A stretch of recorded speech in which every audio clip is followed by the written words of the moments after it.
हर एक कार्यकर्ता, वो बूथ का कार्यकर्ता हो या प्रदेश स्तर का कार्यकर्ता हो, सबने प्रयास किया कि बंगाल में भी कुछ ऐसा ही परिणाम आएगा और वहां पर भी पूर्ण बहुमत की भारतीय जनता पार्टी की सरकार इस बार बनेगी। भगवती की कृपा उन पे ऐसी तरह बनी रहे और कार्यकर्ताओं का स्नेह भी। देखिए, ये तो बहुत सौभाग्य का हम लोगों के लिए अवसर है कि हम भी दीघा क्षेत्र के वोटर हैं और दीघा के कार्यकर्ताओं के उत्साह के कारण, उनकी मेहनत के कारण, संजीव चौरसिया जी के बेहतर काम के कारण इतनी प्रचंड जीत इस क्षेत्र में 60,000 वोट से उन्होंने प्राप्त की है। भगवती की कृपा उन पे ऐसी तरह बनी रहे और कार्यकर्ताओं का स्नेह भी संजीव भैया के साथ इसी तरह जुड़ा रहे। चुनाव में आप भी हर एक जगह लगभग सक्रिय दिखे और कहीं ना कहीं इस सफलता के पीछे आपका भी कहा जा सकता है कि श्रेय है। देखिए, भारतीय जनता पार्टी के हर एक कार्यकर्ता का श्रेय है।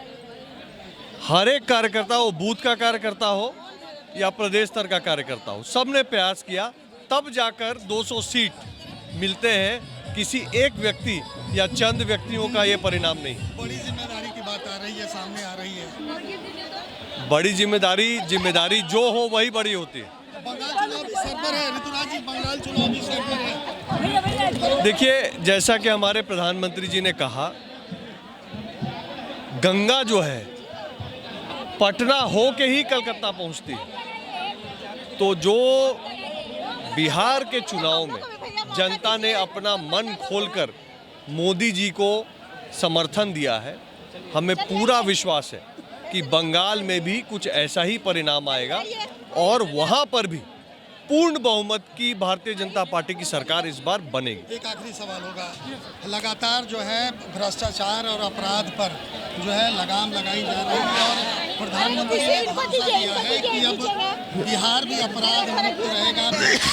मंत्री ने कहा है कि बिहार को सबसे बड़ी प्राथमिकता होगी कि अपराध मुक्त करना। देखिए, 2 पॉइंट का एजेंडा है, अपराध मुक्त, रोजगार युक्त बिहार बनाना है। तो आपने भाजपा के राष्ट्रीय मंत्री ऋतुराज सिन्हा को सुना, जिन्होंने साफ तौर पर कह दिया है कि अब बिहार चुनाव की सफलता के बाद अब बंगाल की बारी है। उन्होंने साफ तौर पर कहा कि जिस तरह से प्रधानमंत्री नरेंद्र मोदी ने कहा है कि पटना होते हुए ही गंगा नदी बंगाल तक जाती है, इसका मतलब साफ है कि जिस तरह से उत्तर प्रदेश में भाजपा की सरकार है, एनडीए की सरकार बिहार में है, तो अब कहीं ना कहीं तैयारी बंगाल की है। कैमरा पर्सन गोलू के साथ एनबीसी 24 के लिए सुधेंदु रमन की रिपोर्ट। हर एक कार्यकर्ता, वो बूथ का कार्यकर्ता हो या प्रदेश स्तर का कार्यकर्ता हो, सबने प्रयास किया कि बंगाल में भी कुछ ऐसा ही परिणाम आएगा और वहां पर भी पूर्ण बहुमत की भारतीय जनता पार्टी की सरकार इस बार बनेगी। भगवती की कृपा उन पे ऐसी तरह बनी रहे